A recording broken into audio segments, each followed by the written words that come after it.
చంద్రబాబు భూదాహం మరోసారి బయటపడింది. రాజధానిలో మళ్లీ భూముల సమీకరణ చేయాలని కూటమి సర్కార్ నిర్ణయించింది.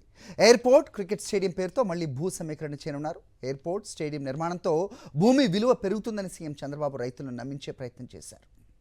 రాజధాని అవసరాలకు మరో 44,676 ఎకరాలు సమీకరించనున్నట్లు ఇటీవలే రాష్ట్ర ప్రభుత్వం లీక్ ఇచ్చిన విషయం తెలిసిందే.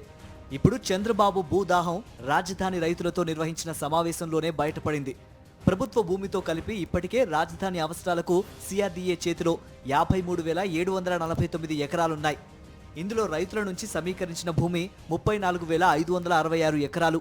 ఇంత భూమి ఉన్నప్పటికీ అంతర్జాతీయ విమానాశ్రయం, స్టేడియాల పేరుతో మరో 44,000 ఎకరాలకు పైగా భూములను రైతుల నుంచి తీసుకోవాలని ముందుగా నిర్ణయించుకున్న తర్వాతనే చంద్రబాబు ప్రభుత్వం మీడియాకు లీక్ ఇచ్చింది.